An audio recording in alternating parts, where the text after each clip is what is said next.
ప్రేమ స్వరూపులారా, प्रेम स्वरूपो, భగవంతుని పొందాలంటే भगवान को प्राप्त करना हो మనలో ఉన్నటువంటి దివ్యత్వాన్ని మనం దర్శించాలంటే और अपने भीतर की दिव्यता की अनुभूति करने के लिए నిన్ను నీవు తెలుసుకోవాలనుకుంటే अपने वास्तविक स्वरूप को जानने के लिए నిర్మలమైన ప్రేమను నీవు పెంచుకోవాలి. तुम्हें निर्मल प्रेम का विकास करना चाहिए. ఈ ప్రేమనే అందరినీ కట్టివేసే పెద్ద పాశం.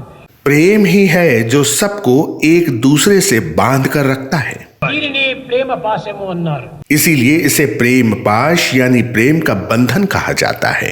అయితే ఈ క్రిస్టియన్ మతం లోపల 250 తెగలు ఉండినప్పటికీ ఆ యొక్క జీసస్ యొక్క తత్వాన్ని యావత్ ప్రపంచానికంతా చాటే నిమిత్తమై కంకణం కట్టుతూ వచ్చారు.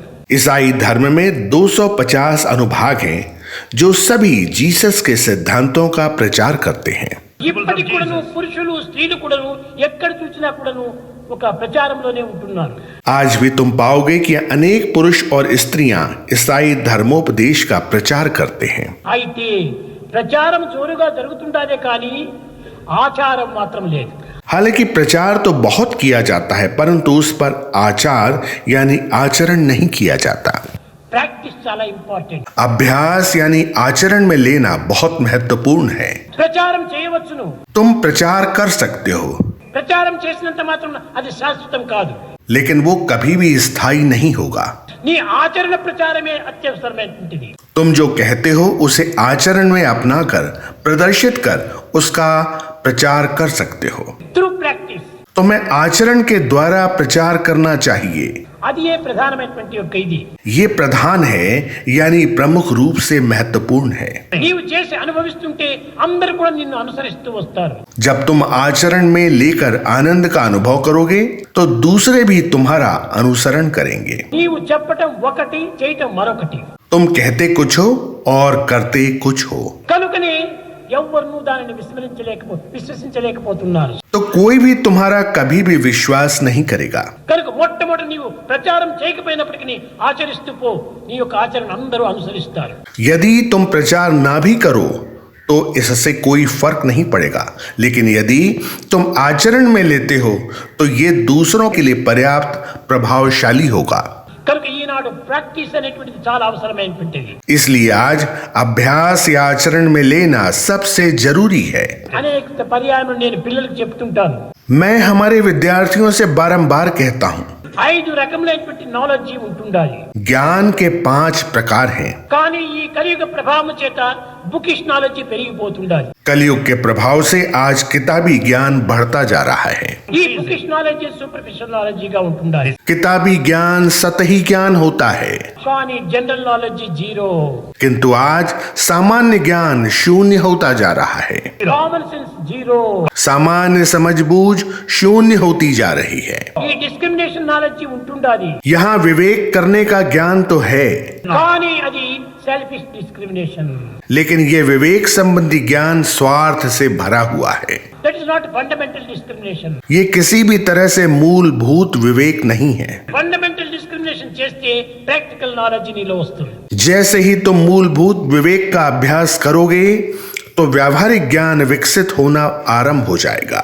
ఫండమెంటల్ నగా ఏమిటి? నా యందు, నీ యందు, వారి యందు, వీరి అందరి యందు ఉన్నది ఒక్కటే అనేటువంటి ఒక తత్వాన్ని నీవు అభివృద్ధి పరచుకోవాలి. यह मूलभूत से क्या आशय है? एक ही दैवीय तत्व है जो सर्वत्र विद्यमान है. तुम्हें स्वयं में यह भावना विकसित करना चाहिए कि एक ही ईश्वर है जो सभी में विद्यमान है. అందరి యందు ఒకటే ఉంటుండాలి. सभी में एक ही दैवत्व विद्यमान है. మమాత్మ సర్వభూతాంతరాత్మ, ఈ ఆత్మనే సర్వుల యందు ఉంటుండాలి. ममात्मा सर्वभूत अंतरात्मा, एक ही दैवत्व है जो सभी में विद्यमान है. కానీ ఈనాటి మానవుడు తుచ్చమైనటువంటి నీటి బుడగ వంటి ఈ దేహాభిమానం చేతనే అనేక విధమైనటువంటి సంబంధాన్ని, బాంధవ్యాన్ని విస్మరించి స్వార్థ స్వప్రయోజనాల కోసం పాటుపడుతున్నాడు. సెల్ఫిష్నెస్. किंतु आज मानव देहाभिमान यानी अपने शरीर के मोह से बंध गया है, जो इतना तुच्छ है कि एक पानी के बुलबुले की तरह है. वो अपने संबंधों और बंधुओं को भूलकर केवल निजी स्वार्थ सिद्धि के प्रयोजन में लग गया है. ఈ ఈ స్వార్థం అనేటువంటిది ఇన్ని విధమైనటువంటి యొక్క మానవత్వాన్ని నిర్మూలం గావిస్తుందా. ये स्वार्थीपन ही है जो मानव के मानवीय गुणों को खत्म कर देता है. కనుకనే ఈ మానవత్వం అనేదాన్ని అభివృద్ధి పరచాలంటే ఏకాత్మ భావాన్ని పెంచుకోవాలి. इसलिए इस मानवता के भाव में अभिवृद्धि करने के लिए हमें एकात्म की भावना यानी सभी में एक ही परमात्मा विद्यमान है, इस भावना को विकसित करना चाहिए. మతంగా మనం విశ్వసించాలి. हमें इस एकता के सिद्धांत को धर्म की तरह मानना चाहिए. అది రిలీజన్. రిలీజన్ అంటే ఏమిటి? रिलीजन यानी धर्म का अर्थ क्या है? రిలీజన్ रियलाइज करना ही रिलीजन है, यानी सच्ची अनुभूति करना ही धर्म है. రియలైజ్ అంటే ఏమిటి? రియలైజ్ చేయాలి. वो क्या है जिसकी तुम्हें अनुभूति करना है?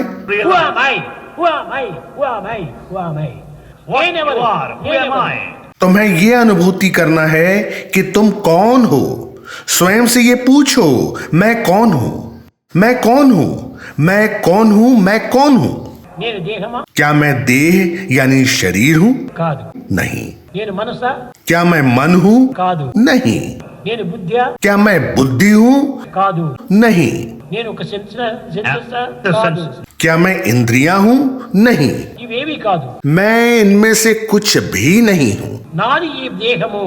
ये देह है, मेरी देह. మై బాడీ మీద అనగా హూ ఇస్ దిస్ మై?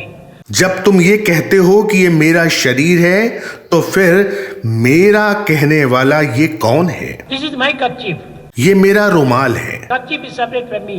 रुमाल और मैं अलग अलग हैं. My body means body is separate from me. इसलिए जब तुम कहते हो कि ये मेरा शरीर है, तो शरीर और मैं अलग अलग हैं, यानी तुम और शरीर अलग अलग हो. But who are you? फिर तुम कौन हो?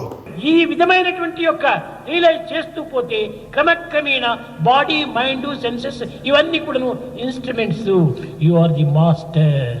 जब तुम इस तरह से चिंतन कर खोज करोगे, तो तुम ये अनुभूति करोगे कि शरीर, मन, बुद्धि और इंद्रियां वास्तव में ये तुम्हारे उपकरण हैं और तुम इन सब के मालिक हो. బంధువులు మిత్రులు అంతా కూడా మధ్యలో వచ్చేటువంటి పాసింగ్ క్లౌడ్స్. पत्नी, बच्चे, मित्र, संबंधी, ये सब आते जाते मेघों यानी बादलों के समान हैं. Before marriage who is wife, who is husband? शादी से पहले कौन पति था और कौन पत्नी थी? Before birth who is the son, who is the mother? जन्म से पहले कौन पुत्र था और कौन माता थी? ఇవంతా మధ్యలో వచ్చిన అటాచ్మెంట్లే. ये सभी वो मोह हैं जो जीवन के मार्ग में आते हैं. not love, not love, not love. ये प्रेम नहीं है, प्रेम नहीं है, प्रेम नहीं है. अटैचमेंट. यह केवल मोह है. Love you and from divinity. प्रेम केवल तुम्हारे और ईश्वर या दिव्यता के बीच का संबंध है. अरे रियल लव. यही सच्चा प्रेम है. Before birth is love. जन्म से पहले भी ये प्रेम मौजूद था. After death is love.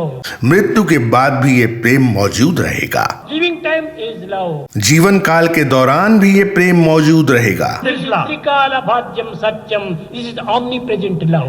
ये ऐसा प्रेम है जो विभक्त नहीं किया जा सकता, यानी अटूट है और तीनों कालों में अर्थात भूत, वर्तमान और भविष्य काल में एक जैसा विद्यमान रहता है.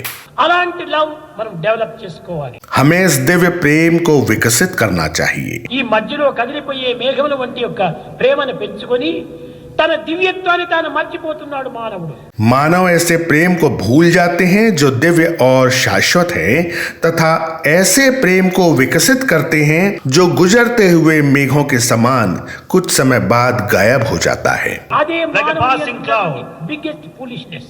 आज हम दिव्यता को भूल गए हैं, जो सबसे बड़ी मूर्खता है. ఈ యొక్క తెలివి తక్కువ పని చేతనే మానవుడు తన యొక్క తత్వాన్ని తాను గుర్తించలేకపోతున్నాడు. और इस सबसे बड़ी मूर्खता की स्थिति के कारण हम अपनी वास्तविक सच्ची स्थिति को भूल गए हैं. ప్రాపంచిక సంబంధమైనటువంటి డ్యూటీస్ నువ్వు చేయి, తప్పు లేదు. अपने सांसारिक कर्तव्यों का निर्वहन करो, ये गलत नहीं है. కానీ డ్యూటీ ఇస్ గాడ్. क्योंकि कर्तव्य ही भगवान है, వర్క్ ఇస్ వర్షిప్. कर्म ही पूजा है. ఈ రెండింటి యొక్క భావంతో డూ యువర్ డ్యూటీ. इन दो भावनाओं के साथ अपने कर्तव्यों का निर्वहन करो. Do your duty. अपने कर्तव्यों का पूरी गंभीरता और जिम्मेदारी के साथ निर्वहन करो. అంతేగాని ఒక అటాచ్మెంట్ తో నువ్వు చేయకూడదు. लेकिन अपने कर्तव्यों का निर्वहन मोह या आसक्ति के साथ मत करो. समस्त लोक